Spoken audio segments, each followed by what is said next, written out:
Fostering students' development of skills in the cognitive learning domain is incredibly important in the physical education curriculum. This presentation will focus on the development of cognitive skills for successful performance in net and wall games, such as volleyball, tennis, pickleball, badminton, and racquetball. These games all share specific cognitive tactics, such as shot placement, court positioning, and anticipation. The concepts discussed in this presentation can be easily incorporated into a physical education unit which uses the Teaching Games for Understanding or games-based approach curricular models, both of which emphasize cognitive learning of tactics and strategies. First, anticipation is a critical skill for succeeding in net and wall games and is defined as the capacity to predict event information in a performance situation. This may look like predicting where the opponent will place the ball, predicting what shot the opponent will select, or predicting where your opponent will move.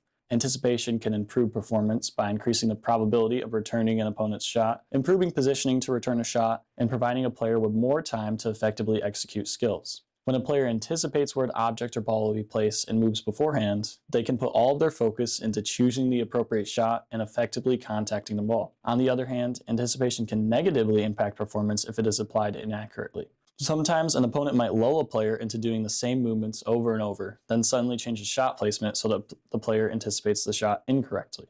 Accurate timing helps a player effectively execute a skill. In net and wall games, timing is very important and includes making contact with an object, moving to meet a moving object, and tracking an object's trajectory. If a player makes contact with a ball too soon, they may mishit the ball and return it incorrectly.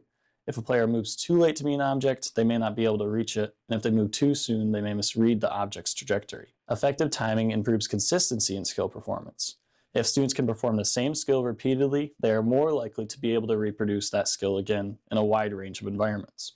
Shot selection and placement are crucial in net and wall games. Choosing an effective shot and returning the object or ball strategically increases a player's success probability.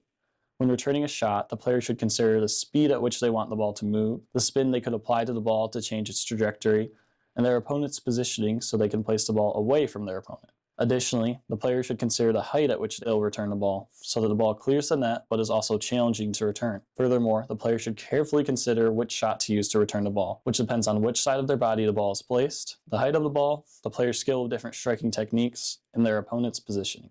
Court positioning is an important concept defensively and offensively in net and wall game. Effective court positioning when receiving a shot reduces your opponent's shot options. On the other hand, effective court positioning on offense helps the player capitalize on an opponent's poor return. Approaching towards the front of the net is more aggressive and technical, whereas staying near the baseline is more patient and forgiving. In general, positioning in the center and back of the court is most appropriate to succeed in a wide range of games, and movement during a rally is also very important. A player's movement should anticipate their opponent's shots and should put them in a position to effectively return the ball using correct technique.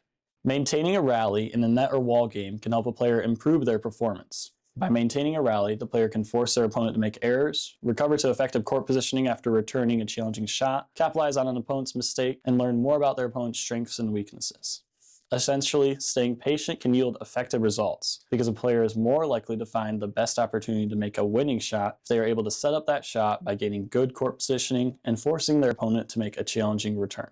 Listed on this slide are several Shape America learning indicators which show learning expectations for students' ability to apply tactics and strategies in net and wall games. Additional Shape standards related to force application and analyzing performance of motor skills can also be applied to cognitive learning during net and wall games. Furthermore, all of these standards are great to apply during a net or wall games unit using the Teaching Games for Understanding or games-based approach curricular models. Be sure to emphasize cognitive learning in your physical education teaching practice, and thank you for watching.